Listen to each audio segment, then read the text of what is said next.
Welcome into 49ers Access. My name is Sterling Bennett, and alongside me is Dre from DreArea Sports. Yo! And today we are answering the question, who are the top 5 most important San Francisco 49ers for the 2025 season? There's a bit of a caveat. I'll explain that pretty soon. But Dre, how you doing today on this Thursday afternoon? I'm doing great. It's becoming a struggle now to find more and more news about the 49ers. So, yes, looking to break down the top 5 most important players of the 2025 season. That's a great topic. I love it. I can't wait for training camp to start. It's going to be so explosive when that goes down. But I'm excited to be here, and I'm ready to get down on this top 5 list. All right, Dre, let's tell the people listening and watching at home what the caveat is with our top 5 most important players. You have 5, I have 5. We'll go back and forth on this, but we decided mutually we are not going to allow players like Brock Purdy, George Kittle, Fred Warner, and Nick Bosa on our lists because those are the obvious ones of no duh.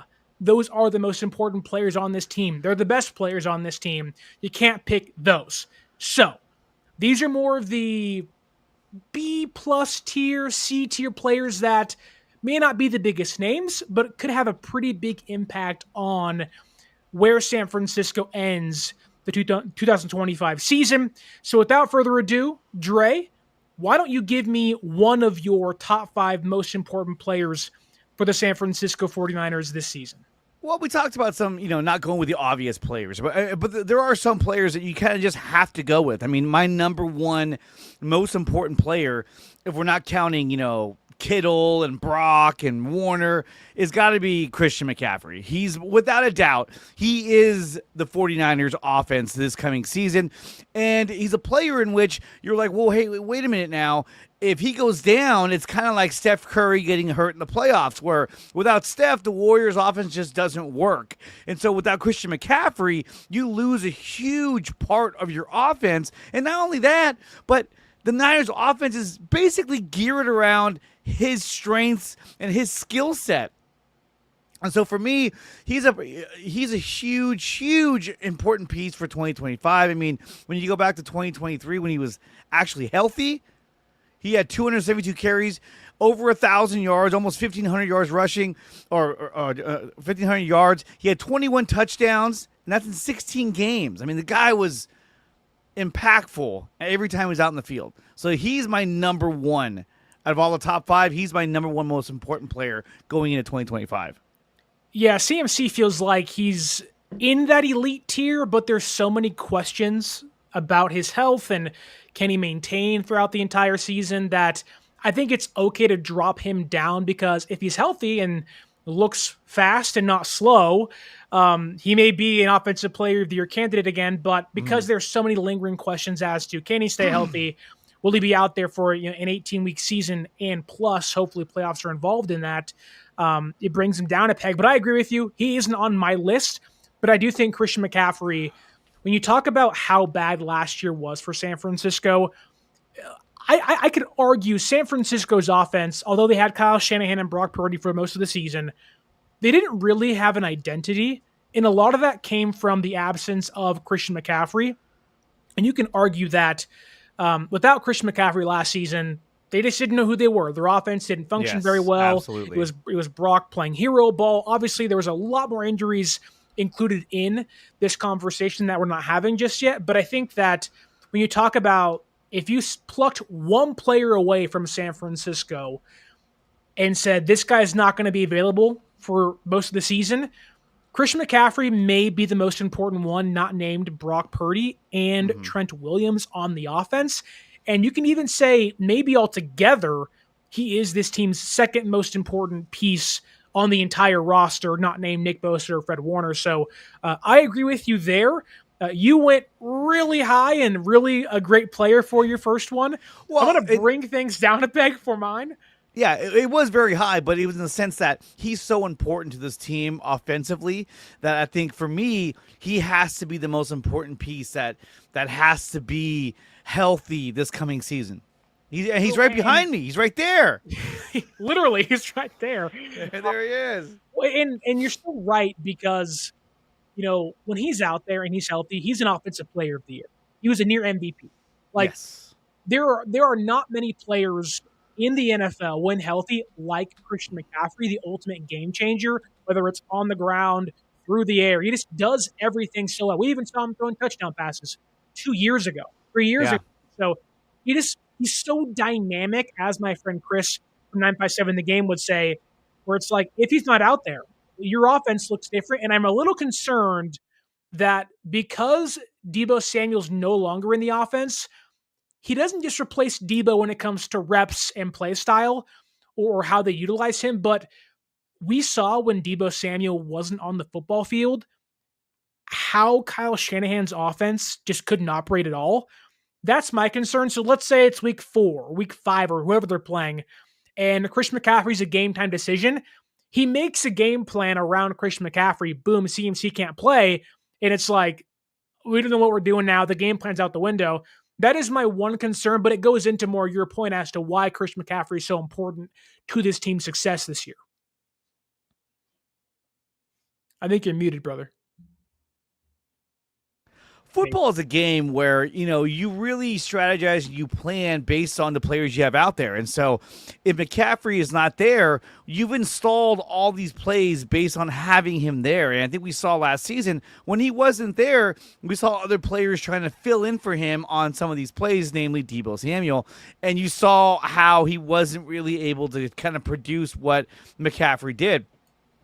Now, I think without Deebo there, I think it's better for the Niners because, we saw Shanahan loves to force the ball into Deebo's hands. Now he's going to end up doing that to McCaffrey, but it gives us other options on the offense. So McCaffrey is a huge, huge piece, and I can't wait to see what he's going to do this coming season. Yeah, hopefully he's healthy for the entire year or at least the larger portion of it, but I do want to get to my top 5, and I'll give you my first player on my most important Niners list for the 2025 season.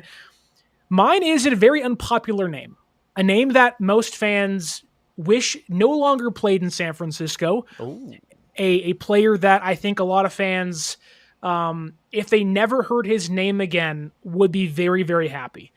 And that is center Jake Brendel. I agree. I firmly believe that if they can just get a mediocre pass blocking season from Jake Brendel, it's going to change their offensive output. Now, I'm not going to say it'll make him score 35 points a game by 2023, but I think how many times last year did we see Jake Brendel on his ass, his head in the dirt, looking back at Brock Purdy like, run, Brock, run. Like, it was almost every single game. And I do believe he's an underrated run blocker. I think he's one of the better run blocking centers in football, but he was so bad in pass blocking. It tainted a lot of people's view of him. And I think Jake isn't a great center altogether, but if he can just be mediocre as a pass blocker, you are going to see a lot of people's minds change towards him, or at least give him more of a leeway, because Jake can block his butt off on the run game. But as a pass blocker, just be average, dude. Just be near average. He was one of, if not the worst pass blocking starting center last season. Give me average. It changes a lot for what this offense can do. No, absolutely. His pass blocking grade, he was 51st out of 64 starting centers in the league. That's really bad. That's bottom of the barrel. That's ass. It's ass. But his run blocking grade, he was 13th out of 64 centers. So it goes to show you that he is good when it comes to the zone run, the zone blocking scheme, and he does a good job in the run game. However, he doesn't always get that second level. I think last year he may have been suffering from a hard case of the Super Bowl hangover. He was 9th in total snap counts. It's all courtesy of PFF. We all love PFF. And his overall grade was 65. He was 23rd out of all 64 centers, right? So if you tell me your center is 23rd, I'd want that number a little higher. I'd love to have a top 10 center. We saw Drew Dahlman was out there. He's gone. He's over in Chicago. But 51st out of 64 centers when it comes to your ranking in pass blocking. He had a 55.1 pass blocking grade. That is not going to get it done. He's actually on my list. He's my number 5 on my list. Okay. Because in my mind, I'm like, I'm right in the same lane as you are. If we can get just a slightly better year out of Jake Brendel, it's going to be a huge benefit for San Francisco, because if we don't, we have to go elsewhere. But that's the issue, right? Like, on the roster now, and I think what makes one of these players like one of the most important per se is the guys behind them. Like, you're not finding another Christian McCaffrey and Jordan James and Isaac Guerrero. You're not doing that. No. Now, for Jake Brendel, I don't know who this team's backup center is. They have Nick Zakelj, but they like him at guard. They signed Matt Hennessy last year, who played center in Atlanta behind or after Alex Mack was gone. But Kyle Shanahan said at the owners' meeting, they like him at guard too. Hence why, to me, Jake Brendel becomes one of these most important players by default, because there's nobody behind him that can play center. Mm-hmm. And it's like, he's the only guy where you're like, hey, if he goes down, they're band-aiding things, and they don't really have a contingency plan behind him. Maybe Drake Nugent's in there, but he was a practice squad player last year. How good can he be? Hopefully great, but this idea he'll walk into training camp and win that job is pretty slim. I think Brendel almost becomes an important player simply based on the fact is there's nobody behind him they view as a potential replacement in this year or the near future afterwards. Yeah, and on top of that, I mean, we've heard Shanahan, we've heard Lynch, we've heard Chris Forrester say all these positive things about Jake Brendel, and then when we watch the film, we see how bad he is in multiple plays, and not just here and there, but it's all the time. And so it becomes one of those things where you're like, hey, wait a minute, what are you seeing that we're not? Because we see him getting beat left and right. May it be in pass blocking, may it be in run blocking. Yes, he has a good run blocking grade, but the guy is not, he's not accurate in terms of, being consistent in both categories. But they keep talking about him like, hey, man, this guy's great. We love him. And a part of me thinks, hey, look, are they saying these things because they want to support their players? They want to make sure that, hey, we have your back. We're not going to throw you under the bus. And really, when you look at it, the only time they ever, even Shanahan, talked bad about a player, it was Devondre Campbell when he did his whole, I'm mad. Yeah, that was the only time you really heard that. And I would say when the media asked Kyle a few years ago about what's your comment on Jimmy Garoppolo's comments about the organization, he's like, I could care less what Jimmy has to say. You know what I mean? Like, those are he took shots at them because he felt they deserved it. That's just not who he is. He's not a guy who's going to throw anyone on the bus. I think they're always going to support their players, and they're consistent with that across the board. None of their coaches are like, oh, this guy sucks, while they're like, oh, we love him. But like I said, Jake Brendel is another integral part of this offensive line, and he has to have a better year than he had last year. Yeah. Do I expect him to shoot for the moon? No. However, if he just if he fails upwards, if he has a Colton McKivitz like year, then that's going to help an awful lot. I think that one area I really want Jake to improve upon is just calling out protections in the right direction. There was too many times last year where plays were just going the wrong way, linemen were going the wrong way, to a point where I do think Jake really is the second most important offensive lineman on this roster, not named Trent Williams. But that was my first. Yours was Christian McCaffrey. Dre, go ahead and give me your second, in no particular order, 5 most important 49ers for this season. Coming in at number 2, because we've already talked about number 1 and number 5, but number 2, I would say, is a guy by the name of D. Winters. And why is that? Because you're asking D. Winters to replace Dre Greenlaw, who not only was a all gas no brakes, But he set the tone for the defense. He was like, hey, if you come against us, I'm going to wreck you. Now, sometimes he would do that at the expense of his own health, but he set the tone. You didn't want to run into this guy. And I would argue that if Greenlaw was healthy, I think we win that Super Bowl second time against the Chiefs. But anyway. But, I mean, when you look at D. Winters, I mean, last year you can't really use PFF to really kind of grade where he's at. I mean, he wasn't a starter. He was kind of in and out of the lineup. I mean, this is a guy that they really need to progress. I mean, there's a reason why they didn't go with D. Winters instead of, let's say, Devondre Campbell, because he wasn't seasoned enough. He couldn't stay healthy long enough. And that's one of the biggest things with him is that he has to stay healthy this season. And I think drafting Nick Martin is going to give him further motivation to stay healthy and to fight through some of these little naggy injuries and to excel his game, knowing that he has a guy who can possibly replace him. And so I think D. Winters is my number 2 player that was most important, because when you had Greenlaw and Warner, 2 dynamic linebackers out there, it made a huge difference. And even in a season where you had the pass rush wasn't the greatest, when the year we went to the Super Bowl, they were still, you saw how much they were being used to stop in the run game, to stop the tight ends. They did so much work to keep that defense where they're at. And when you lost Dre Greenlaw last year, you saw a huge dip with Devondre Campbell. So to me, D. Winters is a very important piece moving forward. Yeah, D. Winters is also my number 2 player on my list as well. And I think everything you said is basically correct. And I agree with you, the fact that while you are not going to have a one-for-one replacement for a player like Dre Greenlaw, he was just too darn good. He was going to be and is now the best linebacker on another team. He just happened to be the number 2 in San Francisco because Fred Warner is so good and a perennial All-Pro. That said, D. Winters really needs to improve his run defense. That was a reason as to why he wasn't playing on base downs to begin the year. But he was, and I think you have, if you do the stats in front of you from PFF, I think he was one of the highest graded coverage linebackers in football last season.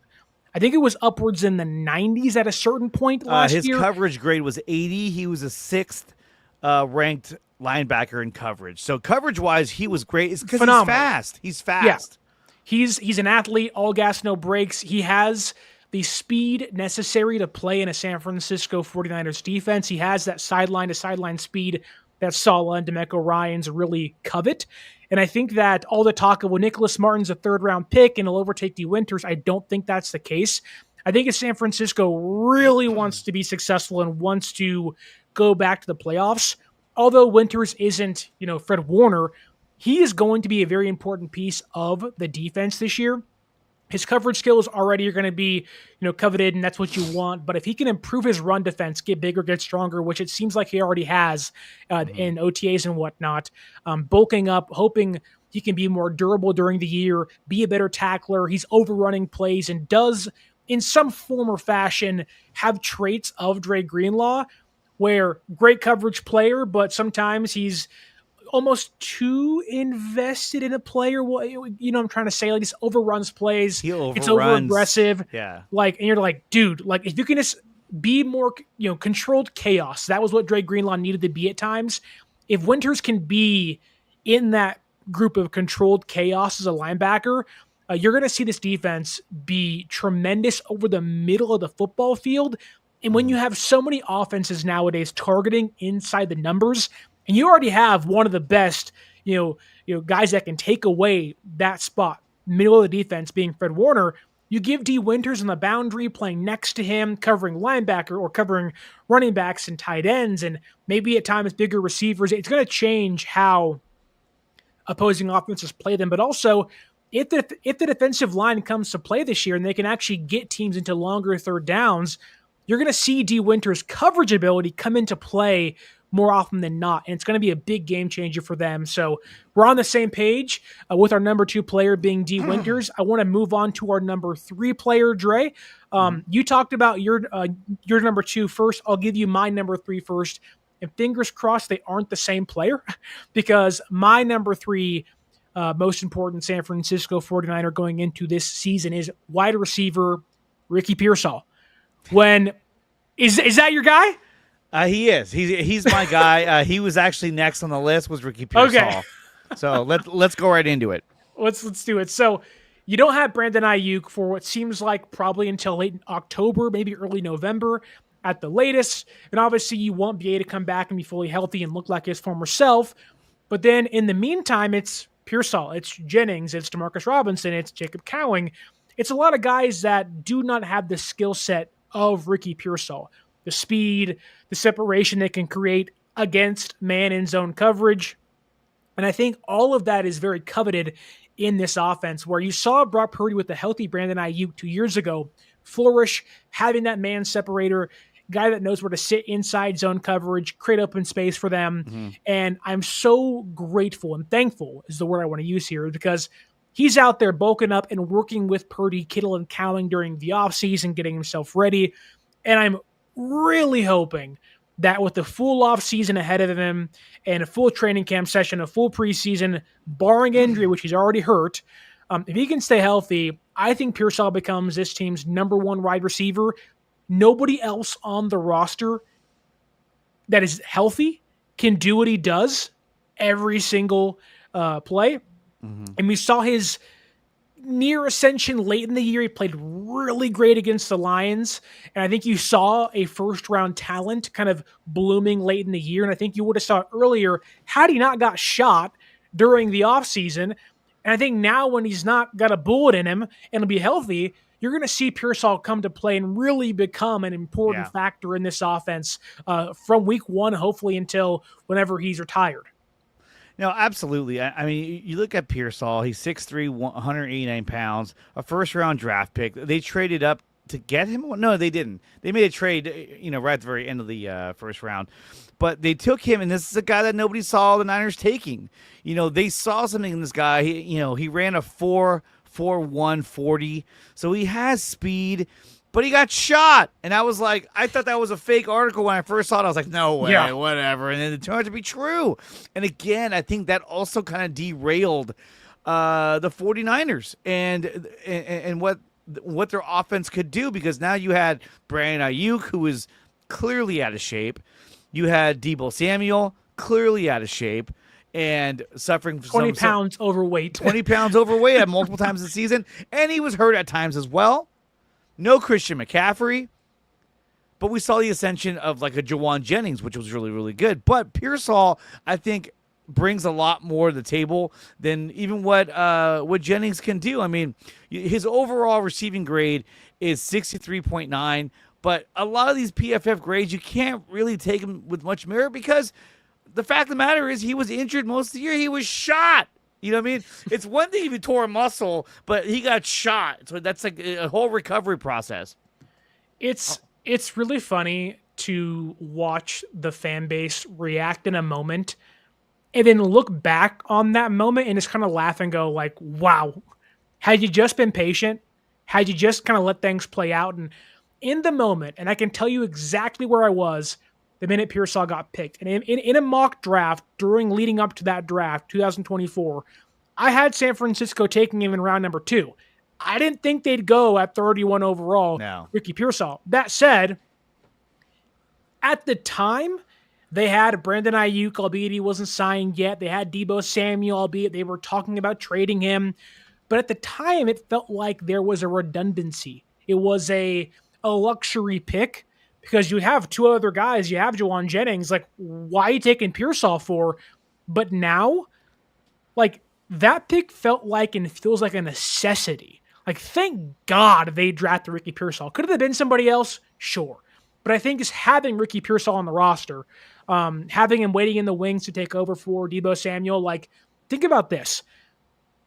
If they never drafted Pearsall, say it was Cooper DeJean, say it was Roger Rosengarten from who's now with the Baltimore Ravens at right tackle, they would have never have felt comfortable trading away Deebo Samuel this offseason. They would have had Jawan Jennings, had a great year, Aiyuk under contract, cool, that's great, but like having Pearsall, the comfortability with him, knowing he's probably going to be a better player year number 2 and take that big leap in his second season, that to me tells me that they have a lot of confidence in, yeah, Deebo Samuel's contract wasn't great. He was on a downward trend, but we got Pearsall, we got Jennings, we got Aiyuk, who I know is hurt now, but like it gives them more and gave them more confidence to shed Deebo Samuel's contract, get him off the team. And I think Pearsall, in the first 5 to 8 weeks, if he can stay healthy, I think we're going to see a very quick start from him because he simply has to have a good start. This team needs him to be a big factor, and he becomes one of the most important Niners on the roster to begin the season for sure. Yeah, absolutely. I totally agree with what you're saying there. I think you make a really good point. Ricky Pearsall, we saw towards the end of the season, right? Once he was really healthy and integrated into the 49ers offense, we saw what he could do. And even a guy as annoying as Joe Buck, even said, I really like what this guy Pearsall can do. And we saw the type of abilities that he has. And so when you look at like his splits in December, which is towards the end of the season, in December, he had 14 catches for 200 yards and a touchdown. And that's him trying to get back into football shape, getting back into the rhythm of the offense. But we saw him take a huge leap forward. In November, he only had 4 catches. I remember everyone was like, man, where's Ricky Pearsall? What's going on with this guy? But now that he's had a full offseason, I think he's going to be a huge difference maker for this offense. And when you look back at when they drafted him, right? Like you were saying, everybody was like, whoa, what? Ricky Pearsall? I didn't see this one coming. Yeah, Kenny 49er saying, I was screaming, draft Cooper DeJean. That would have been pretty cool. I think everybody was. Everybody was. And in that draft, too, we kept saying, you got to take an offensive lineman, you got to take an offensive lineman, you got to take an offensive lineman. But there really wasn't really a really good, I mean, like Tyler Guyton was the one I thought would drop, and the Cowboys took him. So I was like, okay, now what? But, the Niners did trade with the Chiefs because I would have loved to have had Xavier Worthy. Yeah. But they made that trade, and I thought, well, who are they going to take? After Pearsall was Xavier Leggett. And even him, I'm not really completely sold on that because he's another big body guy. Oh, you love the accent. You do. Xavier Leggett. Keep it talking like he's got molasses in his mouth. Oh, my God. Love it. Love it. It's great. But I think what the Niners were doing here is, like you were saying, they saw what was on the horizon. Brandon Aiyuk's contract. Does he get one? Does he not? How are we going to sign this guy? Deebo Samuel. He's getting more expensive. What do we do with him? Do we trade him? Maybe we trade him this year. Maybe we trade him next year. What do we do? And so I think it became a point where they said, hey, we need another receiver. Juwan Jennings, at the time, we knew that he was going to be, he is a good receiver, but he's not dynamic. He wasn't near 1,000 yards, Juwan Jennings, yet. No, exactly. And so they said, okay, let's do it. I mean, they saw what he did in the Super Bowl. They saw what he did leading up. And he was clutch, but he's not the guy. He's not the dynamic wide receiver that's going to break one for a touchdown. He's not. He's more or less like an every down receiver where he'll get you the hard first down. He'll make the cut and make the catch on the sideline for the first down and move the sticks. So he does that for you. So I think they looked at it and said, hey, look, we got to make a move. We got to get another receiver in here, and we need a receiver with speed who's a man beater, because what was the biggest problem with Aiyuk and especially Deebo Samuel is they couldn't get separation in man coverage. And we saw that again this last season when you had Deebo and Jennings out there. They're not fast. They're not getting separation. And so that was one of the things.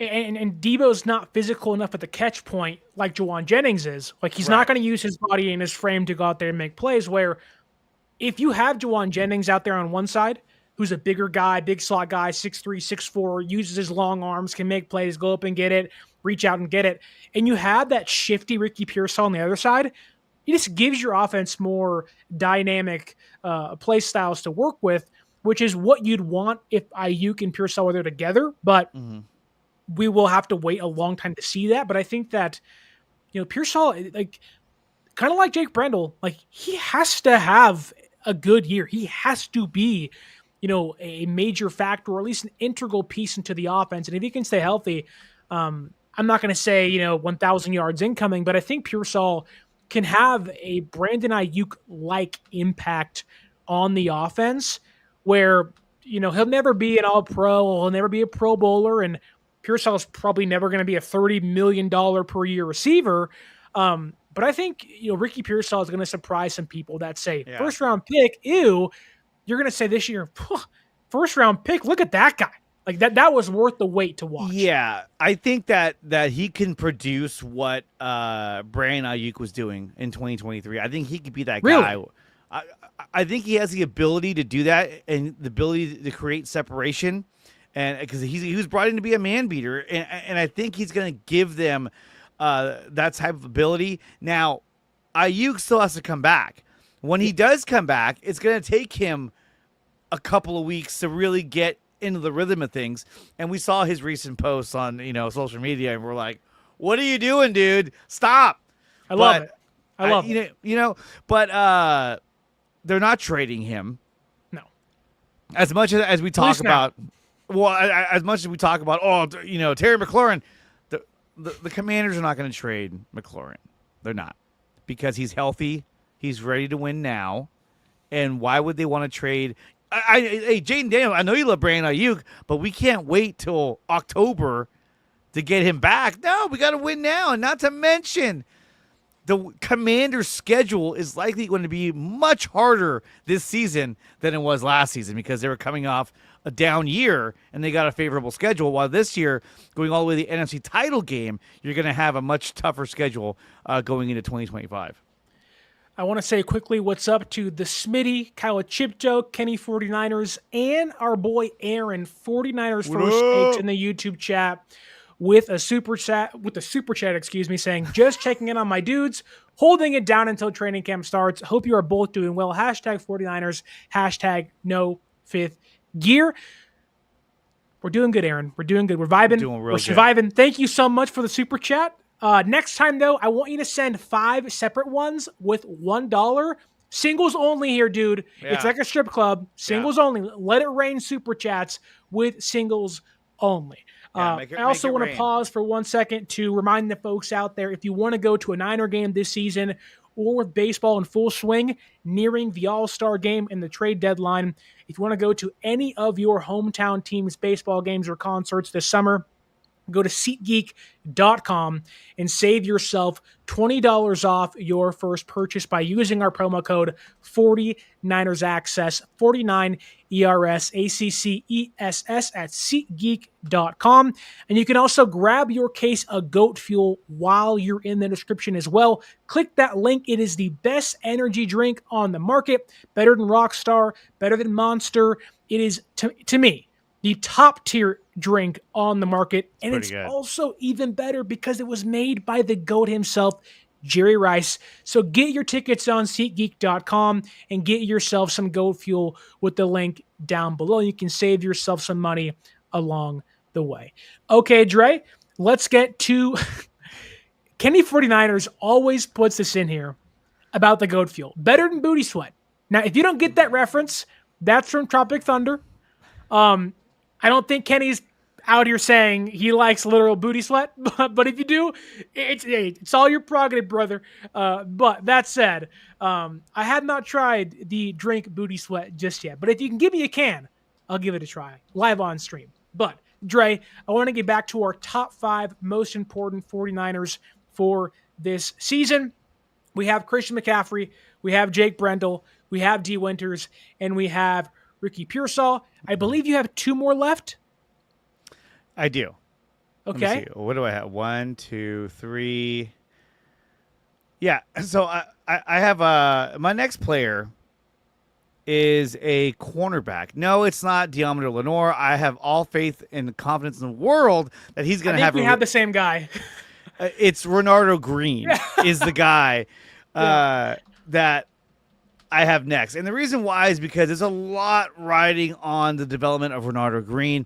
We know that he's a really good man coverage kind of player. He's only 24 years old. He's got a ton of youth on his side, but he has to make that leap this season and be the other lockdown corner opposite Diamador Lenore. We saw when we had Lenore and Jararius Ward, that made things really tough on opposing offenses. And so for me, this guy had an overall grade of 69.2, courtesy of PFF. He was ranked 56th out of 222 corners. That's a lot of corners. And so with that being said, corners. With that being said, I think that there's a lot riding on this. And not to mention, when you break down some of his PFF numbers, his coverage grade was 74.3. That's 28th amongst 222 corners. That's a huge sign of success for Renardo Green. He was also 45th with 48 tackles as well. So the guy's physical. He plays great coverage. If he could do that again this season, I think we're going to be in a really good spot. And so that's why he's my next player, because I think there's a lot riding on him, because we've seen seasons where we have a good corner and then we have a bad corner, or a corner that struggles on the other side. Looking at you, Ambry Thomas. Ambry Thomas. There's been a ton of them over the years. Josh Norman for a while. Oh, my God. Was it Dre Kirkpatrick in 2021, Brian Allen in 2020. Kirkpatrick? I forgot. What the hell's going on? But yeah, we've always seen when you have Isaiah Oliver, he was a slot corner. That's a good one. When you have a weakness at corner or in your secondary, the good quarterbacks will target that DB and go, yeah, that's the guy I'm going to target. Guys like Matthew Stafford. Yeah. He will target your weakness, and he'll find ways to exploit it. It's not like I'm talking about Lex Luthor over here, but he will find ways to exploit Superman it. comes out in 2 weeks, man. We're going to be there. but those kind of quarterbacks, they'll do that to you. Yeah. And so Renardo Green has to have a good year. He has to reproduce what he did last year, and I think he has to be better as well. Yeah, I think a lot of what you said is correct. I would further it to the extent of looking at the rest of the NFC West, right? The quickest way to go to the playoffs is winning your own division. And in the NFC West, in Arizona, it's Marvin Harrison, it's Michael Wilson. Mm-hmm. That's probably the worst receiving core you're going to see this year, which if Harrison becomes that top 10 pick that he was, top 5 pick that he was, that's a big guy you got to deal with. Then there in Seattle, it's Jackson Smith and Jigba, and Cooper Kupp's also there. Now in Los Angeles, they upgraded in their room as well. They have Puka Nacua, and they also acquired Devontae Adams. So you can't walk into a year in this day and age with just one good cornerback. You got to have two of them. And, Lenore is and belongs in the All-Pro conversation, belongs in the Pro Bowl conversation. I think he's one of the most underrated and underappreciated pieces in the entire league, not just on San Francisco or in the NFC. But across from him, if you're going to let Charvarius Ward walk, who had a really bad year and a lot of context, dictated why that happened, I think Renardo Green is an excellent cornerback opposite Lenore. Whether he's playing inside or outside, he's physical. He wants to use his body against his bigger receivers. I think about, what Green will look like against Cooper Kupp or against Harrison Jr. or against Devontae Adams or against Puka Nacua. He's great in run defense for a cornerback, which most times those players, that position doesn't want to get their hands dirty. He doesn't mind getting his hands dirty. And I think when they drafted him, you can tell, that is literally just Mooney Ward all over again in a younger form. I think that's what they're hoping for. And I think, the way I would describe the cornerback position, if you can secure the boundary, and it goes hand in hand with the linebacking core. If you secure the boundary, what does that do? It forces the quarterback's vision back towards the middle of the football field. And who's there waiting for him? Fred Warner and D. Winters, two of the best coverage linebackers in football. If you have Lenore and Green on both sides of the defense, securing the boundary and forcing Stafford and Kyler Murray and, whoever's playing quarterback in Seattle, Darnold or Milroe, doesn't matter. Force those guys' eyes and the ball back over the middle of the football field. That's going to create turnovers, 3 and outs, and a long, long day for opposing offenses. So I completely agree with you. That was my number 4. But Dre, if you will, can you give us Your final, number 5 most important San Francisco 49er walking into 2025.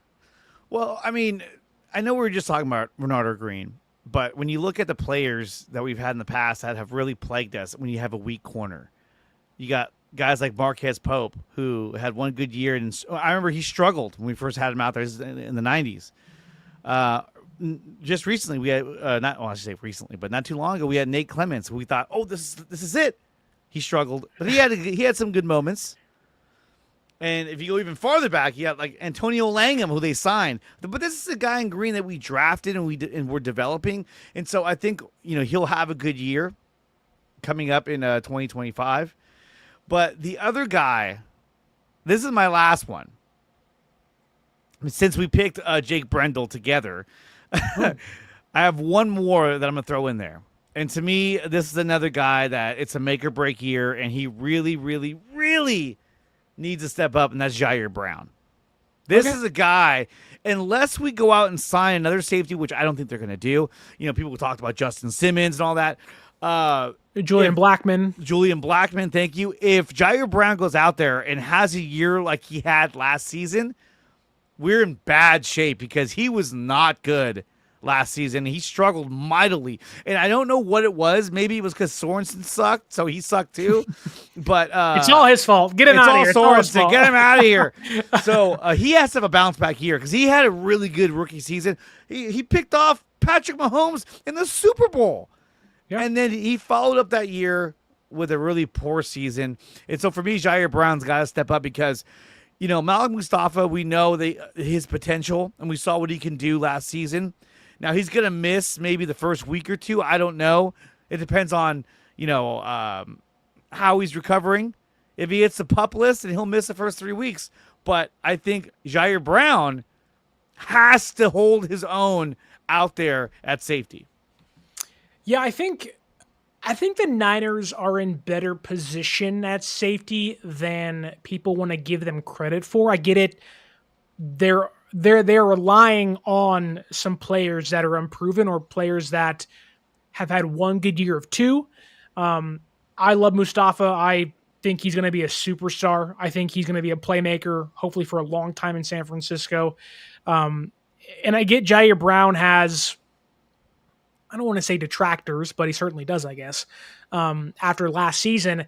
And there's a lot of justifiable reasons for that. Terrible, run defense, bad angles at tackling, just not seeing the play at all, didn't diagnose well, and then obviously was slow in coverage, which that's not really his game as a coverage player. Hence why a lot of fans are clamoring for Justin Simmons or a free safety type player, similar to how Jimmy Ward used to play, where he wasn't getting takeaways, but he was knocking the ball down. It was great in coverage. He was, defending the football on 3rd and long and whatnot.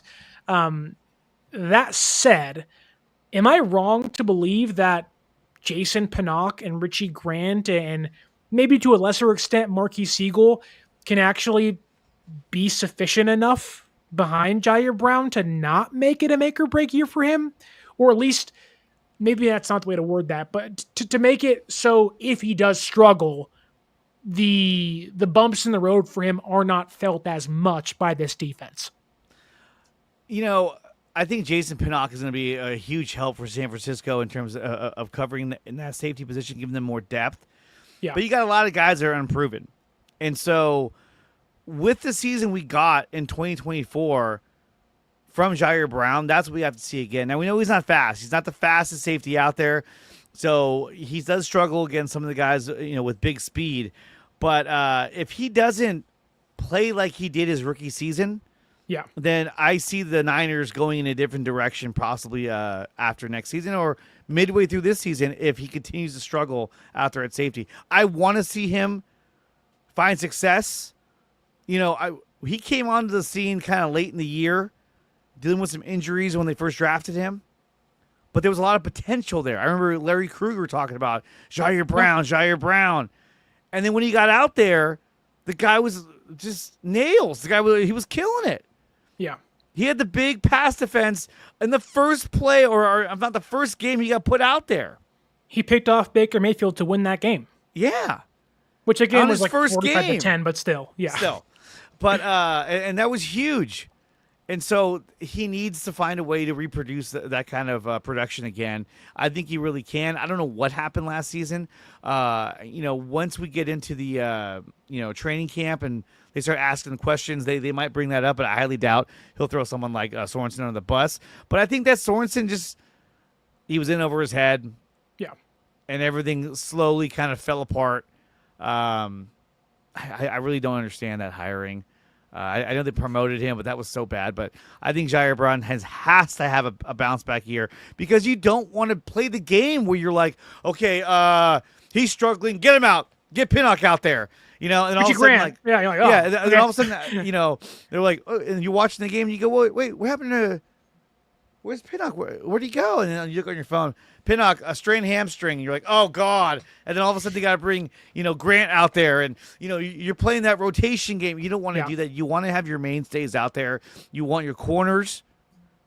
You want your safeties to be consistently out there. And that was the problem with Talanoa Hufanga. We all loved the guy, but he couldn't stay healthy. Great against the run, but the guy just could not stay healthy. And he's probably going to have the same problems in Denver as well. It does sound like your point of view is more about maybe Jair Brown not being a top 5 most important player for San Francisco this season, but more about this season being the most important for Jair Brown's career, or at least tenure in San Francisco. But Ollie P has a great comment here in the YouTube chat, and they say, if Jair Brown doesn't pan out, it's going to look like a really bad draft class or look bad for that draft class. And I think of those first 3 picks, right? It was Jair Brown, Jake Moody, and Cam Latu. And I loved the Jair Brown pick when it first happened. The playmaking safety, awesome. This is great. And it worked out for a season and made a lot of us look right in his rookie year. Cam Latu was just a turd waiting to happen. Like I was screaming from the heavens, like, what are we doing? Like, that thing was stinky. That was like a porta potty from a mile away saying, oh, my God, it's a camping ground dookie in there. Why'd you pick that guy? That was not good. I knew it was bad last season when he didn't show up to OTAs. I'm like, what are you doing? Yeah. Where are you? Well, it's funny, to bring things full circle, you saying that Kyle doesn't call out players often. He called out Cam Latu. He did. He one of the players he called out. He's like, you got to be here to earn a spot. Or something like that, I was like, oh. It was like, wait a minute. Like, why is a second-year player not here? That was weird. That was so weird. And he didn't even make the team. They cut him. And now he's is he in Cleveland as a practice squad guy? Or I is don't remember. Is he in Philadelphia? Or they still got Braden Willis, but, those guys, it was I have never seen Kyle Shanahan yell at a player like he's yelled at Braden Willis on the practice field before. It was like, oh. He can't block. Kyle's not happy with this. But his blocking is not good. But you know what? They brought in Luke Farrell. They brought back, what's his face? Ross Dwelly, who I'm so happy he's back. So I think the tight end room is going to be a lot better because you have guys that know their roles, and then you got George Kittle, who's a superstar. I mean, even who was saying just the other day that he's clearly the best tight end in the league. I think it was Rob Gronkowski today. Yeah, Gronkowski, yeah. He said, without a doubt, it's George Kittle. We already knew that, but thank you, Gronk. well, I mean, people would argue, Kelce. Travis Kelce, yeah.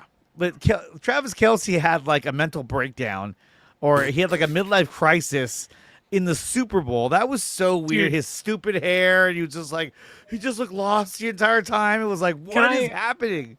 2 years ago when San Francisco played in the Super Bowl against Kansas City, my wife loves Taylor Swift, went to the Eras Tour. Oh, God. I would never do that. That's gross to me, but teach their own. It's also my wife, so I probably shouldn't say it out in the open. Yeah, it's fine. Still, she's not a big Niner fan, but like she knows I love the team and she'll root for them if I am. And she liked Travis Kelce up to that point. And the minute he was like belly bumping and chest bumping, and you've been on the sideline yelling and screaming at him, she texts me and goes, I just got the ick through my television about Travis Kelce. Like, oh my God. Like, I am like tingling with anger of how disgusting that was. And I was like, yeah, it wasn't that bad. But then like when Dre Greenlaw tore his Achilles, I was like heartbroken, crying in the corner, like, why, God, why? His eyes lit up like, oh, cool. Like, my wife was like laughing, not because he got hurt, but like, how the heck do you tear your Achilles running off the sideline? So I was That like, was honey, weird. let me explain this to you. He had a calf injury, calf injuries, like we just saw in the NBA Finals with Tyrese Halliburton. Yeah. Don't play on calf injuries.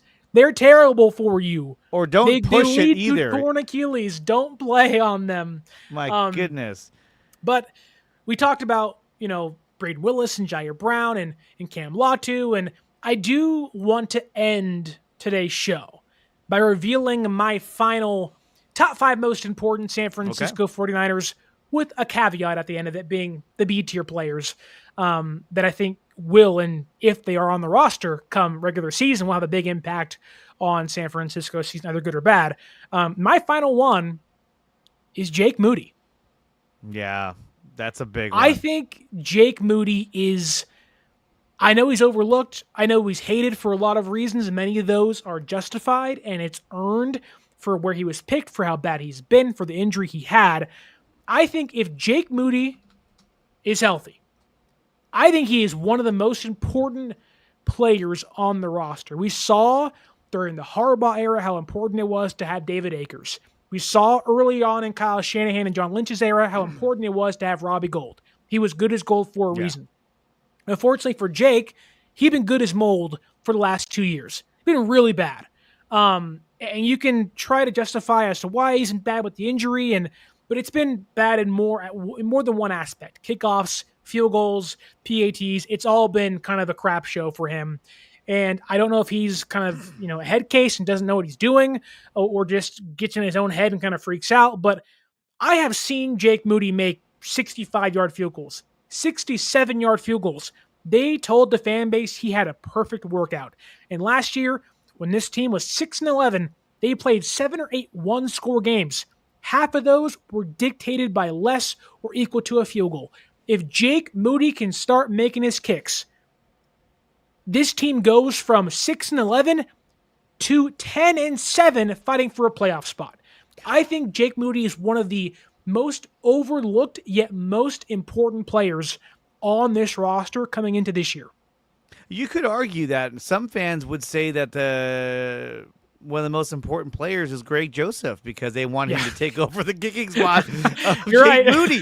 But no, I agree. Jake Moody is another player that, again, this is a make or break season. This is a make or break preseason for Jake Moody. Training camp, honestly. Dude, if he goes out there and he misses a kick on the first preseason game, everyone's going to light him up. Dude. A lot of content creators out there are going to rip into him.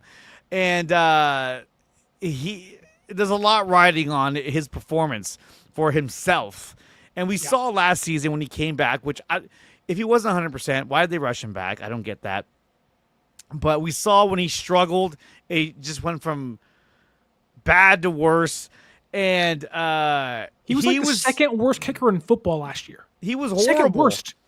The only time I saw a kicker perform worse than him for San Francisco was back in the day when we had Owen Pochman as a kicker. Ooh. Owen Pochman was a kicker for the Niners, and he just was a disaster. And he has a very short-lived stint with the Niners, and it wasn't good. Owen Pochman? Pochman. Owen Pochman. Yes.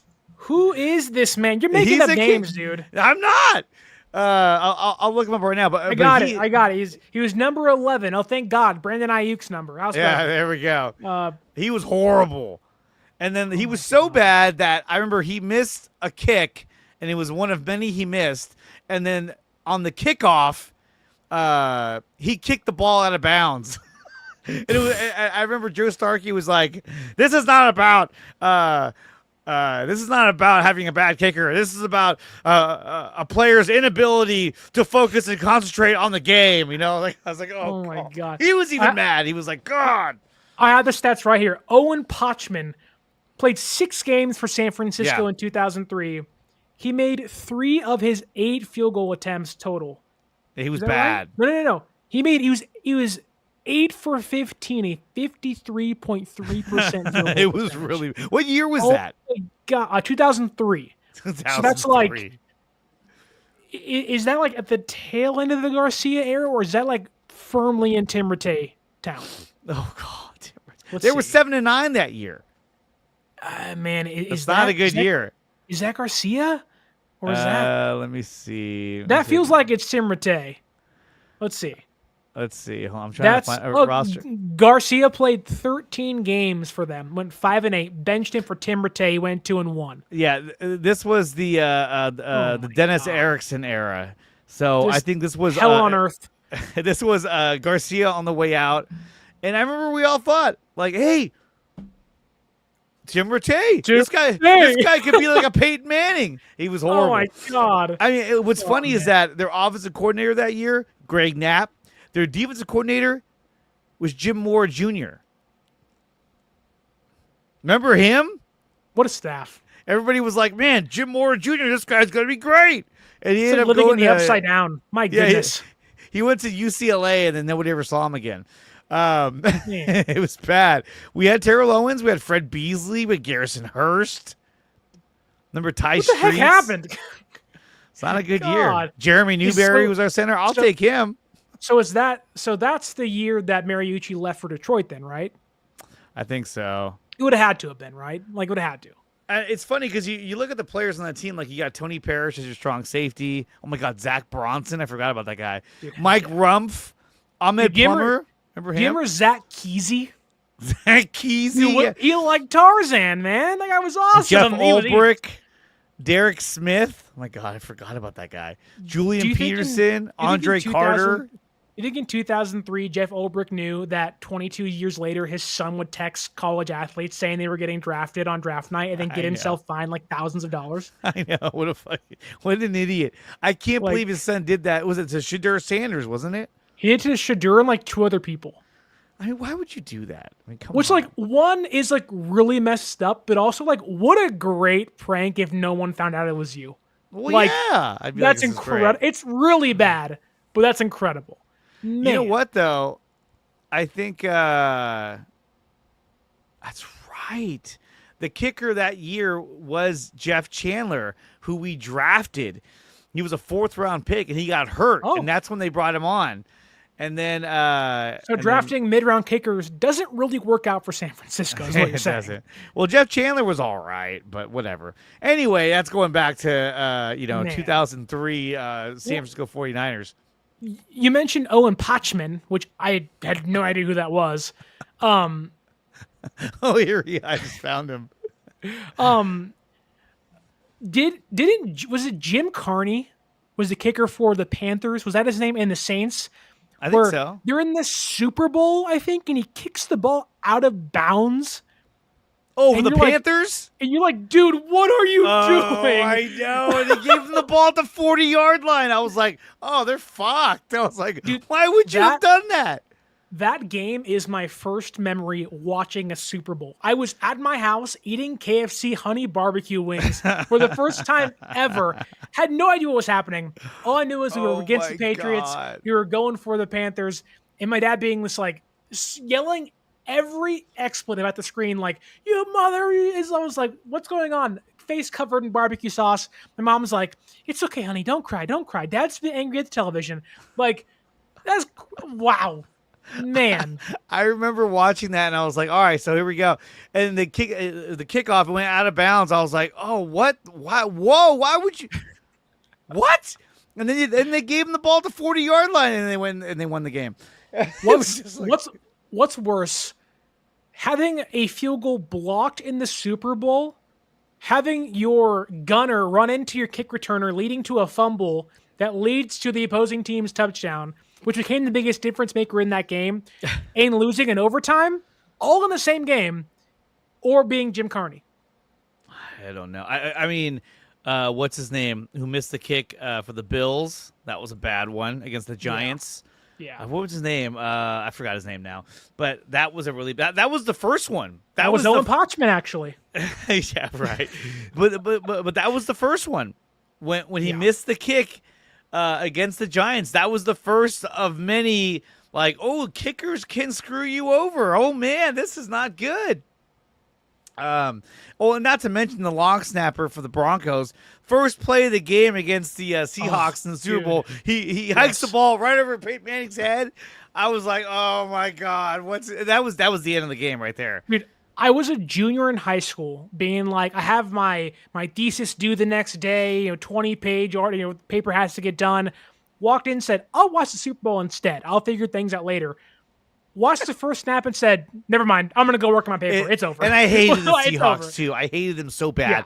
And I remember watching that, and I was like, okay, because not only was it a safety, but of course, when you get a safety, the other team gets the ball. I was like, so the Broncos just spotted them 2 points. That's great. And then Seahawks proceeded to just completely destroy the Broncos. I remember a lot of analysts were like, I'm going with Denver. I think that offense is just too good. And it didn't work out. And I honestly, okay, now we're getting a little carried away. This is rabbit holing. But honestly, I felt like the first time we played the Chiefs, I thought that was going to happen. I was like, really? I thought our defense was going to just rip him apart because our defensive line had been so dominant that year. And in reality, until the fourth quarter, our defense was shutting them down.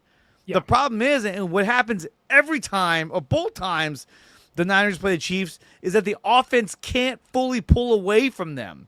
Yeah. Because Spags always has free rushers coming at the quarterback. And there's something about Spags going against Kyle Shanahan. He seems to be able to figure out what Kyle Shanahan is doing and find holes in his offense. I don't know what it is. I hope the next time we get to the Super Bowl that it's not the Chiefs, it's somebody else. And Kyle Shanahan will probably be like, all right, now we're going to kick these guys' ass. Because that's what they need. They need to get to the Super Bowl and whoop someone's ass. And everything will be gravy at that point. Like, oh, we did it. Yes. Yes. That's what was so great. We did it. We did it. Woo!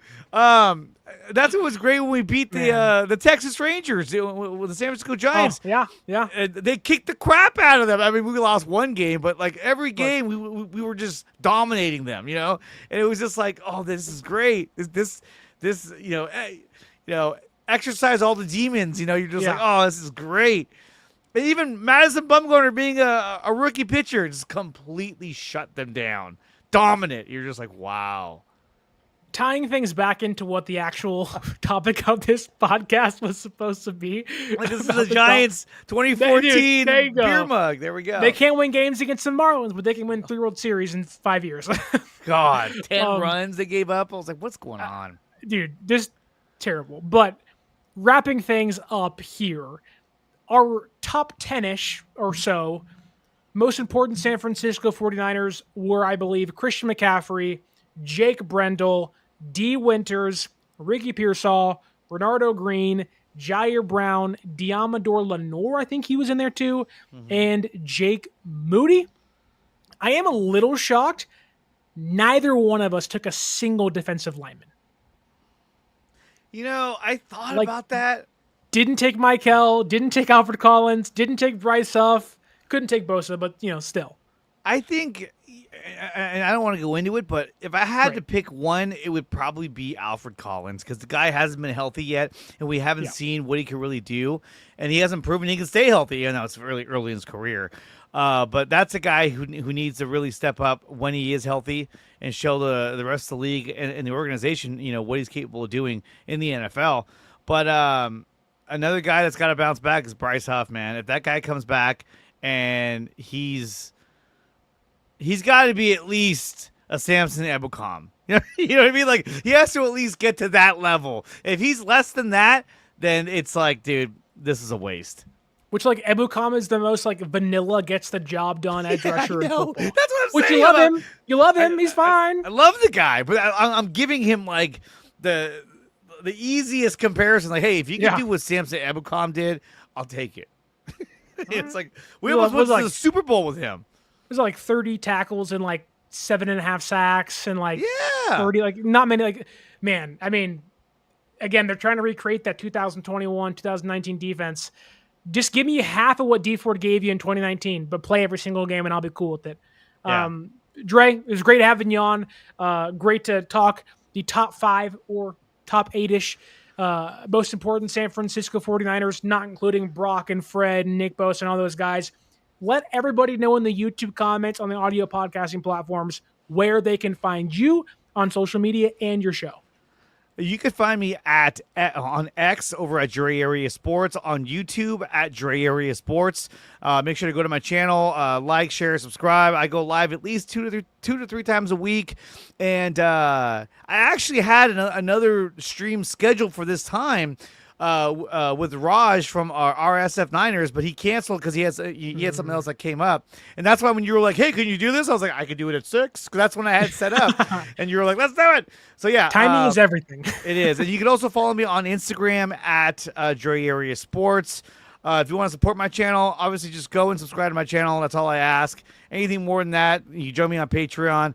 But yeah, DreArea Sports on YouTube, X, and Instagram. We have one question. I'll get to it really fast here, though. And yes, everyone go subscribe to DreArea on YouTube. Benali P asks, what's up with Alfred Collins? Is it a health thing? Is it a contract thing? A little bit of both. Wants a fully guaranteed contract, thanks to Jaden Higgins in Houston. Also has an ankle injury. Supposed to be okay by training camp, but time will tell. That said, you can follow this show on social media and myself on social media at 49ers_access is the X or Twitter. 49ers.access is the Instagram. And if you could, I'm setting a goal today. I want to get 50 audio podcast reviews by the beginning of the 2025 San Francisco 49ers regular season. Let's see if we can get there. Don't fail me now, YouTube and audio podcast audience. So go down there, give us a review, whether it's 5 stars or 0 stars.